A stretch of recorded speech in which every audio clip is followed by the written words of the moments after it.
Ladies and gentlemen of the media, let me start by once again welcoming President Barack Obama and his delegation to Thailand. Thailand is the first country President Obama chose to visit, following with his decisive re-election less than 2 weeks ago. We appreciate the significance of the gestures, Mr. President, and we all thank you for being here today. President Obama's visit is the perfect occasion to launch the celebration of 180th anniversary of Thai-U.S. diplomatic relations next year. I thank both President Obama and Secretary Clinton for actively promote Thai-U.S. relations and for the United States' constructive engagement in Asia.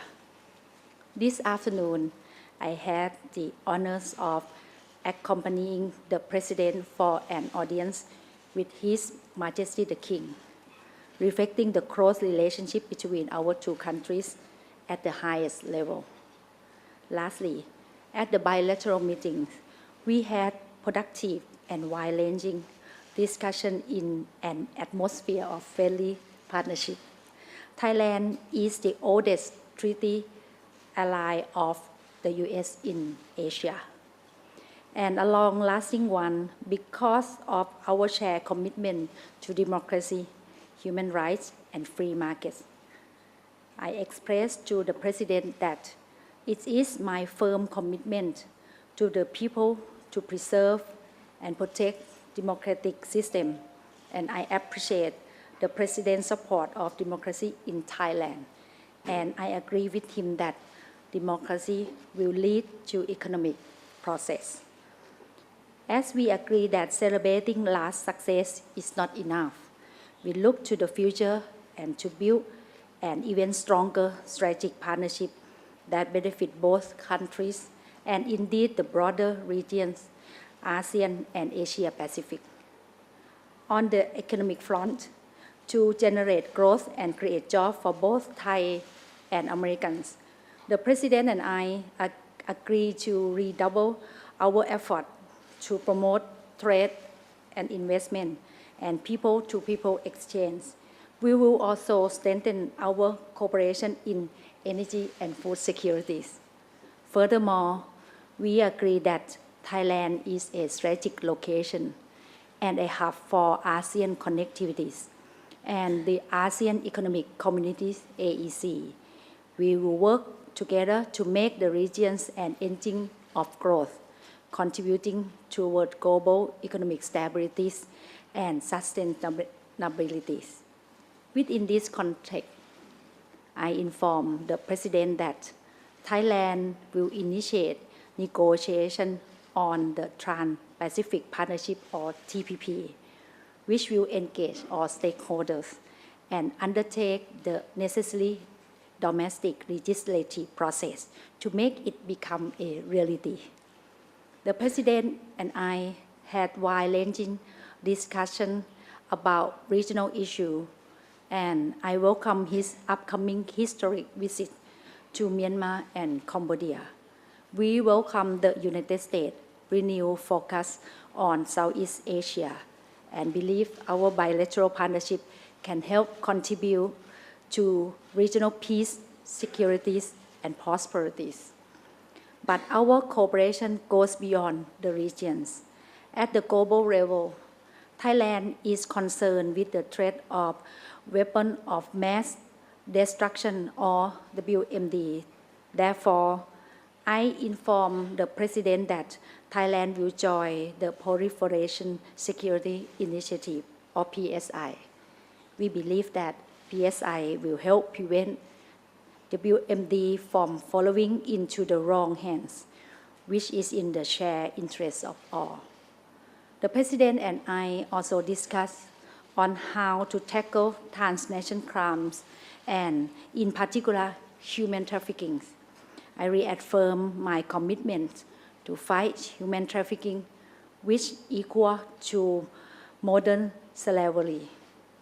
We also discussed cooperation on combating terrorism, and how to deal with the climate change issue, especially in the term of disaster relief. Finally, we recognize the importance of continued high-level exchange and consultation between our two countries.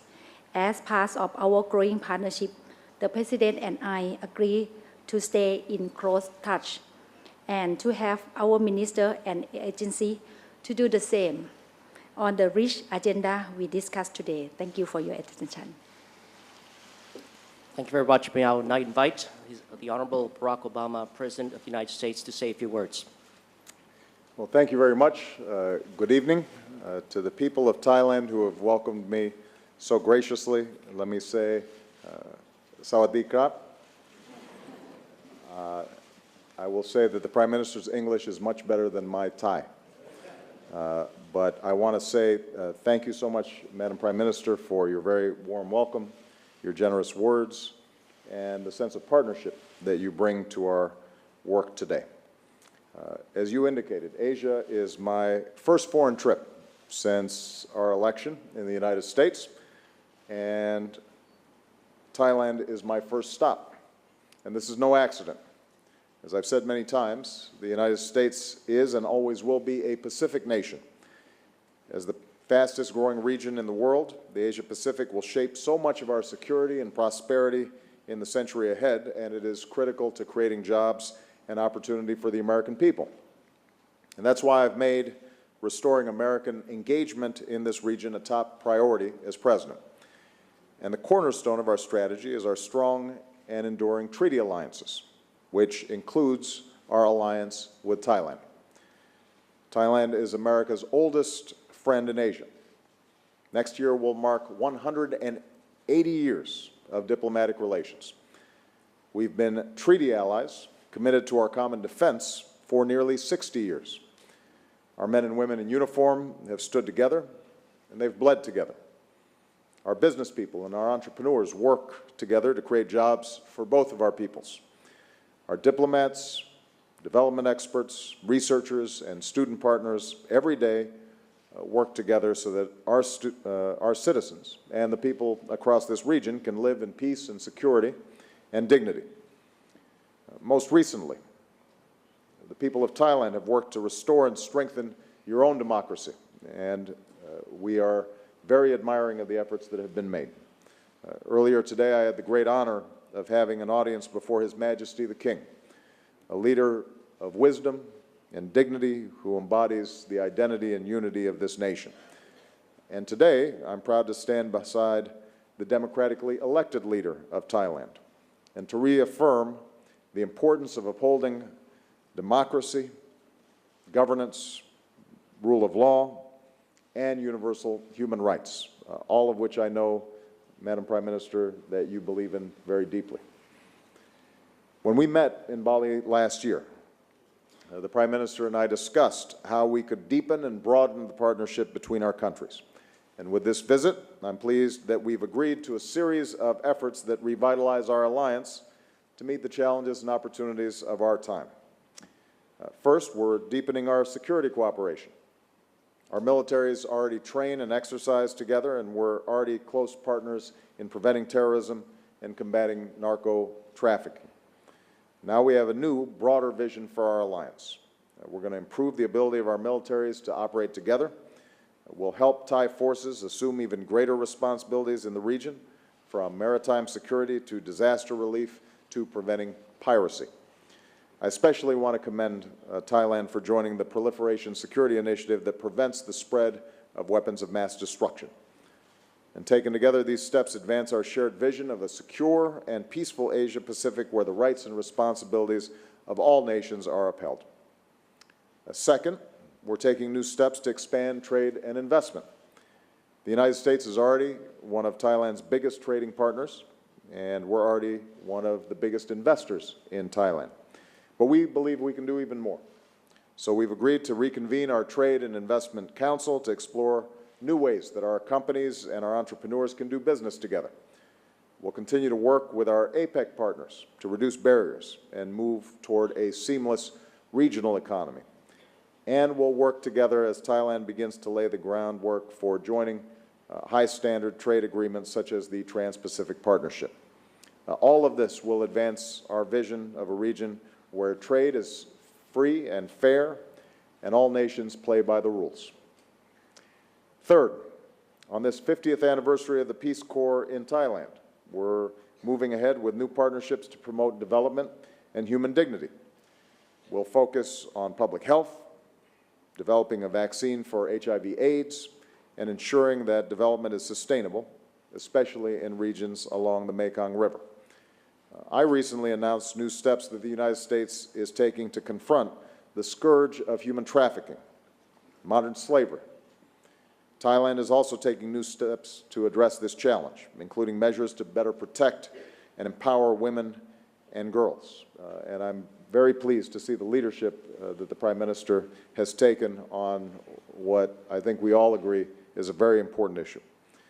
And given Thailand's role as an emerging donor country, I'm very pleased that our two nations will be working more closely to promote development in other countries, including fighting malaria along the Thai-Burma border. We also welcome, by the way, the leadership that Thailand has taken in protecting wildlife around the world. It's something that Thailand should be very proud of. Finally, we discussed a range of regional challenges. Thailand has supported the cause of democracy in Burma, protecting dissidents, hosting refugees, and promoting reform. And I very much appreciate the Prime Minister's insights as I prepare to visit Burma tomorrow. As a founding member of ASEAN, Thailand will play an important role in our meetings in Cambodia. And I especially want to thank our Thai friends for being so supportive of our role in the East Asia Summit, which should be the premier forum for discussing regional challenges, including maritime security. So once again, Madam Prime Minister, I want to thank you for your hospitality and your partnership. Because of the progress that we've made today, I think we've put the U.S.-Thai alliance on an even firmer footing for many years to come. And tonight I look forward to celebrating the bonds of friendship between our peoples and also enjoying some Thai food, which is one of my favorites. So thank you very much. Khop kun krap. Thank you very much, Mr. President. Now we will take a few questions from the floor. I would ask, if I have not already mentioned so, to ask you to identify your name and affiliation. We have about 4 questions. And so the first question is to the Thai media. So could I have the first question, please? Good evening. I'm Chiranai. I'm representing newspaper here in Thailand. This question goes to both of you, Mr. President and Mr. Prime Minister. Right, you both talked about democracy in Thailand, but my question is this. Are you both satisfied with how democracy works? I mean, is the situation of democracy right now in Thailand? I'm talking about the situation that those who are responsible for 2010 crackdown is still not pursued by laws, and you still have these laws that criminalize any criticism against the king very harshly, including an American citizen, Joe Gordon. You have many political prisoners and recorded human rights abuse. I mean, in your opinion, I mean, how do you call this situation satisfying? And Mr. President, which Thai cuisine dish is your favorite again? Could you be more specific? Thank you, sir. For the Prime Minister, may answer the question first? Let me answer the question on democracy today. I think the destination of us is the stability of democracy. Because democracy, we believe that it will be fundamental of economic growth in the future. So the destination to go with that vision is that the national reconciliation. But for Thailand situation, I think we will stick with the principle of true democracy by using the apply of the rule of law and the due process, and make sure that all the things will be equal and fair basis. And in Thailand also we would like to see the national reconciliation. So our position will be with the passion and with the peaceful way, and using the democracy way will be the place to solve the problem. Thank you. Well, let me just say, first of all, that democracy is not something that is static. It's something that we constantly have to work on. The United States has the oldest democracy in the world, but we constantly have to, as citizens, work to make sure that it is working to include everybody, to make sure that the freedoms that are in our Constitution, the freedom of speech, the freedom of worship, that those are practiced and observed. And so the work of democracy never stops. And I think that what you're seeing here in Thailand is a democratically elected prime minister who's committed to democracy, committed to rule of law, committed to freedom of speech and the press and assembly. But obviously, what's true in Thailand, as is true in America, is that all citizens have to remain vigilant, and there's always improvements to be made. And I very much congratulate the Prime Minister on her commitment to democracy. And I know that many of the reforms that she continues to be interested in are ones that will strengthen democracy even further in Thailand and will serve as a good example for the region as a whole. In terms of Thai cuisine, I like it all. And I've looked over the menu for this evening's dinner, and it looks very good, which is good because I'm also very hungry. So, I think I saved my appetite, and I'm looking forward to having some authentic Thai food. Well, thank you very much. The second question comes from the U.S. media. I'd like to call on the Washington Post, please.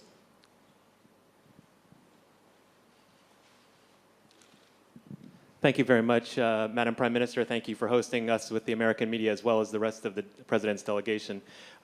Mr. President, you will make history tomorrow as the first U.S. President to visit Burma.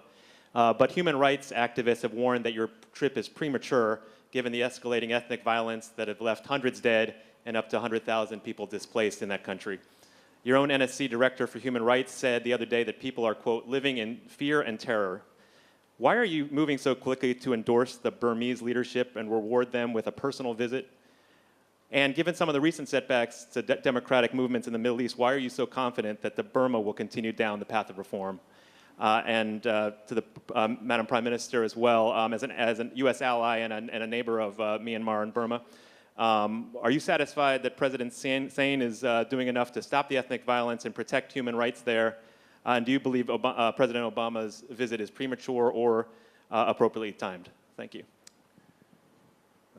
Well, first of all, I think it's important to recognize, David, this is not an endorsement of the Burmese government. This is an acknowledgement that there is a process underway inside that country that even a year and a half, 2 years ago, nobody foresaw. President Sein is taking steps that move us in a better direction. You have Aung San Suu Kyi, now an elected member of parliament. You've seen political prisoners released. There is an articulated commitment to further political reform. But I don't think anybody's under any illusion that Burma's arrived, that they're where they need to be. On the other hand, if we waited to engage until they had achieved a perfect democracy, my suspicion is we'd be waiting an awful long time. And one of the goals of this trip is to highlight the progress that has been made, but also to give voice to the much greater progress that needs to be made in the future.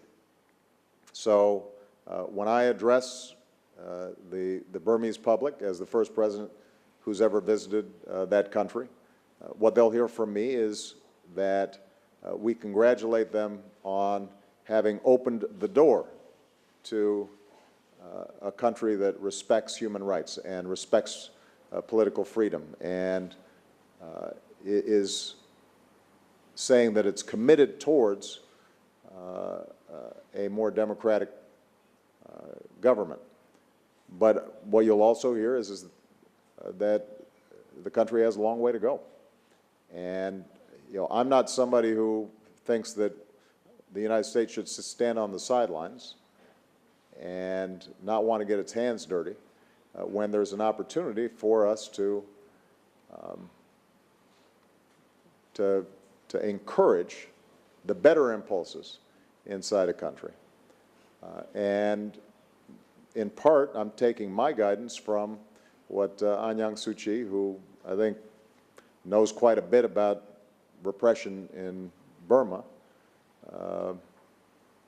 sees as the best means to continue the development and progress that's being made there. When she visited me in the Oval Office, she was very encouraging of the prospects of a visit.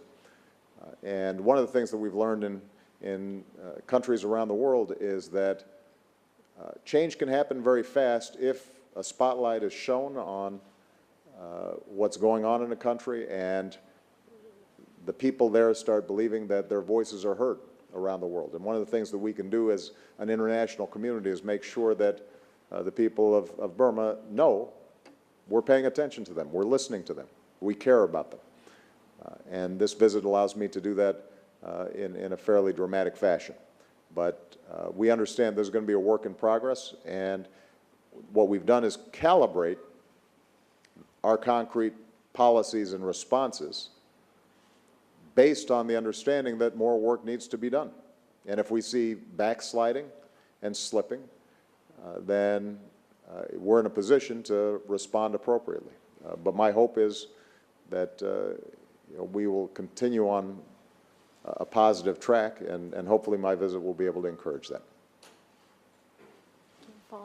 For myself, I think on the case of the Myanmar situation, I think now we can see that from my observation, and also I have several chances to visit in Myanmar, we see a lot of progress on the political reform from the government. And I think from the basic that we have been told you that I think we believe that the fundamental of economic growth and the prosperity is stability of democracy. Because people in the region, we believe that democracy will be the way for the country to keep free and fair and also reduce the gap of the people. So that's why we believe this is the right destination.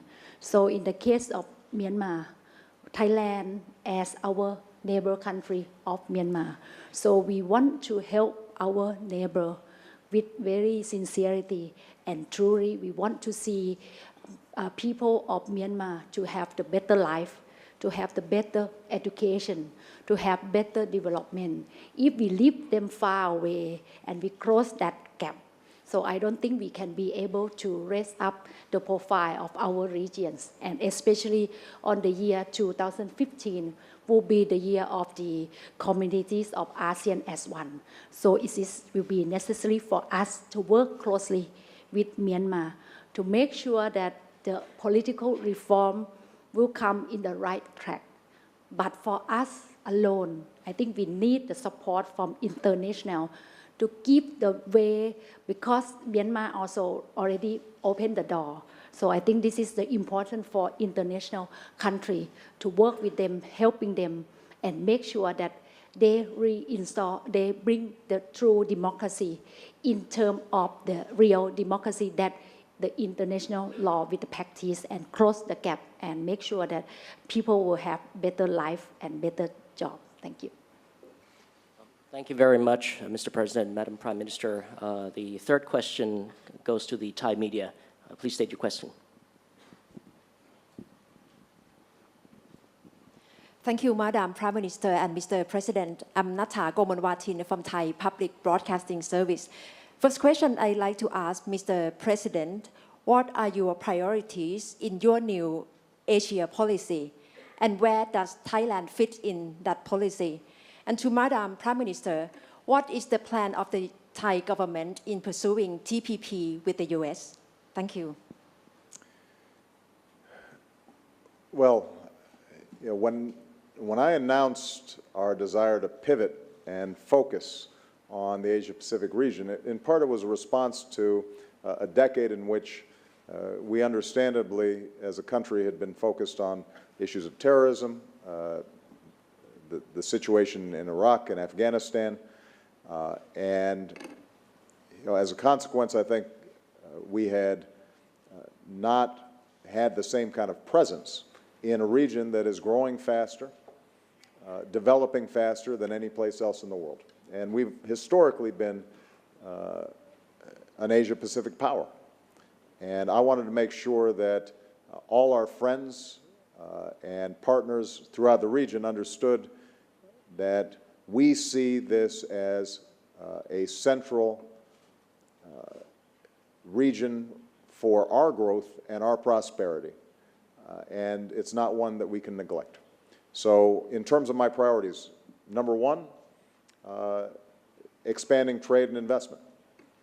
We believe that in working with countries in the region, we can create more jobs and more opportunity for our own people in the United States and for people in the region. And obviously, we already have a strong trade and investment relationship with a country like Thailand, but we think we can do even more. And the Trade and Investment Council that we've set up will further explore ways in which we can synchronize our economies so that entrepreneurs and business people who want to trade, want to produce products, want to take advantage of opportunities in both countries will have an easier time doing so.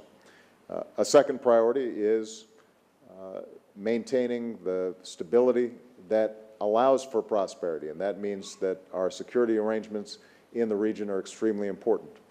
Once again, Thailand is a central part of that. As our oldest treaty ally in Asia, one that has not only worked with us here regionally, but also does outstanding work performing peacekeeping activities around the world. I want to make sure that we continue to strengthen those relationships, not only for purposes of dealing with potential security threats, but also humanitarian responses. We've seen in this region a number of devastating natural disasters, and when we have strong cooperation and training between our countries, then we're in a stronger position to respond quickly. And Thailand, I think, having experienced its own floods, understands the importance of this. A third area that's important is human development. We've already discussed how important it is for us to work together on issues of human trafficking and forced labor. We all believe that our countries will prosper if children are getting a good education, if public health systems are set up to deal with issues like HIV/AIDS or drug-resistant malaria. Those are all issues where countries working together can do more than countries working by themselves. And so scientific exchanges, medical exchanges, working together on development issues, all that becomes very important. And because Thailand, I think, is more successful economically than some of its neighbors, it's now in a position to be a donor country. And for us to be able to partner with Thailand, for example, USAID working with the Thai Development Agency to help people in the Mekong River area develop and be able to prosper, to have greater food security, to deal with public health challenges. That's an outstanding partnership for us. And finally, I think our goal in the region is to make sure that there is an international or a regional architecture through mechanisms like the U.S.-ASEAN dialogue or the East Asia Summit that allows us to work through tensions, conflicts, differences in a constructive way, in a way that allows us to resolve these differences in a peaceful and orderly fashion. And I think that Thailand's leadership in those institutions has been extraordinarily important. So we expect to work with all the countries in the region, but obviously the cornerstone of our work in Asia begins with our alliances, and the long-standing friendship between our two countries makes this a very appropriate place for me to stop in my first trip after my re-election. Thank you. For talking the point of the TPP, one thing that we believe that on the economic growth in the future, I think we need more growth, and the way to more growth is on the basic of the economic, on the free and fair basis, and also the free market. This is, I think, all the other countries who have been growing of the economic and stability of the economy. So this is very important for the country who bring growth and who bring more the future and stability of the economic growth, who would like to work on share and fair and also free market. So that's why Thailand saw the TPP is very important for the future. But of course that I think in the beginning, of course the concern and the readiness of the company or the readiness of the country will be another issue that we can work parallelly, by the way, by using like the capacity building and also the readiness of the things. And after that, I think we can work along and understand, because sometimes the benefit will be better to invite all other countries. So it means that you have more market, you have new market to work. So that's why we see this is important, but along the way, we can work with the capacity building by the time we get ready. Thank you. Thank you very much. The last question goes to Bloomberg News, please. Thank you. I'm Margaret Talev with Bloomberg News. Mr. President, you're here, of course, to talk about Asia, but much of the world's attention and yours is also being diverted back to the Middle East now and the situation in Gaza. You're calling for a de-escalation of the violence between the Israelis and the Palestinians. I'd like to ask you, do you believe that a movement of Israeli ground troops into Gaza would be an escalation, and do you support such a move anyhow? And are you concerned that the Arab Spring, at least in the near term, has made matters worse? And does the violence there complicate your pivot to Asia? And Madam Prime Minister, you may know the President's first visit today was to the Royal Monastery, where he told a monk that he will need a lot of prayer to help the U.S. avoid a fiscal crisis. It was sort of a joke, kind of, right? What can emerging democracies in Asia take away from how difficult it has been for the President to get Congress to agree to budget negotiations with him, and why shouldn't China's system of government look more appealing in this region when you confront a situation like this in the U.S.? Thank you. Well, let me start with Gaza.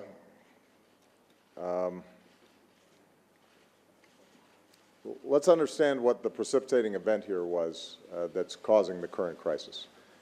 And that was an ever-escalating number of missiles that were landing not just in Israeli territory, but in areas that are populated. And there's no country on earth that would tolerate missiles raining down on its citizens from outside its borders. So we are fully supportive of Israel's right to defend itself from missiles landing on people's homes and workplaces and potentially killing civilians. And we will continue to support Israel's right to defend itself. Now, what is also true is that we are actively working with all the parties in the region to see if we can end those missiles being fired without further escalation of violence in the region. And so I've had several conversations with Prime Minister Netanyahu. I've had several conversations with President Morsi of Egypt. I've spoken to Prime Minister Erdogan of Turkey, who was visiting Egypt right in the midst of what was happening in Gaza. And my message to all of them was that Israel has every right to expect that it does not have missiles fired into its territory. If that can be accomplished without a ramping up of military activity in Gaza, that's preferable. That's not just preferable for the people of Gaza, it's also preferable for Israelis, because if Israeli troops are in Gaza, they're much more at risk of incurring fatalities or being wounded. We're going to have to see what kind of progress we can make in the next 24, 36, 48 hours. But what I've said to President Morsi and Prime Minister Erdogan is that those who champion the cause of the Palestinians should recognize that if we see a further escalation of the situation in Gaza, then the likelihood of us getting back on any kind of peace track that leads to a two-state solution is going to be pushed off way into the future. And so if we're serious about wanting to resolve this situation and create a genuine peace process, it starts with no more missiles being fired into Israel's territory. And that then gives us the space to try to deal with these long-standing conflicts that exist. In terms of the impact of the Arab Spring, let's just remember that the exact same situation arose just a couple of years ago before the Arab Spring. So I don't think anybody would suggest somehow that it's unique to democratization in the region, that there's a conflict between the Israelis and the Palestinians. That's been going on for several decades now. I do think that as Egyptians, Tunisians, others have more of a voice in their government, it becomes more important for all the players, including the United States, to speak directly to those populations and to deliver a message that peace is preferable to war, that this is an issue that can be resolved if parties are willing to sit down and negotiate directly, that violence is not an answer, and that there are no shortcuts to the hard work of trying to bring about what I think is the best option, two states living side by side in peace and security. And that's a message that you can't just direct at a single figure in these Arab countries. Now you've got to be able to deliver that message across the board, and that will probably be a little bit harder. But the truth is that for any peace that was going to last, that was going to be necessary anyway. Last point, I know it wasn't directed at me, it was directed at the Prime Minister, but I'm just going to make this point. First of all, I always believe in prayer. I believe in prayer when I go to church back home, and if a Buddhist monk is wishing me well, I'm going to take whatever good vibes he can give me to try to deal with some challenges back home. I'm confident that we can get our fiscal situation dealt with. And I think it's important to recognize that, yeah, democracy is a little messier than alternative systems of government, but that's because democracy allows everybody to have a voice. And that system of government lasts, and it's legitimate. And when agreements are finally struck, you know that nobody's being left out of the conversation. And that's the reason for our stability and our prosperity. The notion somehow that you can take shortcuts and avoid democracy, and that somehow is going to be the mechanism whereby you deliver economic growth, I think is absolutely false. I think over time, when you look at the most prosperous nations on this earth, they are the ones in which every individual, every citizen feels like if they put in the effort, if they're working hard, that those efforts bear fruit, that a government respects them and observes rule of law and doesn't take their property without due process, and they don't have to pay a bribe to start a business or get a telephone installed. And it's worked for us for over 200 years now, and I think it's going to work for Thailand, and it's going to work for this entire region. And the alternative, I think, is a false hope that over time, I think, erodes and collapses under the weight of people whose aspirations are not being met. I know you didn't direct that question at me, but I just wanted to make sure. Prime Minister didn't get put on the spot without me having something to say about that. All right? Yeah, for my answer, I think talk about the basic of the economic growth. I think we still believe that from my statement said that the democracy will be the fundamental. I think this is still valid, but this is the one way of the basic of the fundamental, because as long as you have the stability in the political, so it will be the stability of economic. But anyway, in the economic, will be have to understand the cause and the root cause of the problem in the right way to solve the problem. And also that as long as you work with stick with the principle of the financial, but along the way you need to balance of the growth of the economic, because I think still have any place on the blue ocean, so we can find, as long as if we find the right place at the right time, so the growth still going. So I think I believe like that. Thank you. Thank you very much, ladies and gentlemen. Just a final program note, the joint press statement in English and unofficial translation in Thai will be circulated shortly. So we thank you for your cooperation. Thank you, Mr. President. Thank you, Madam Prime Minister. This concludes the joint press conference. And please be seated while the principals leave for a very well-deserved official dinner. Thank you very much. Have a good crop. Thank you.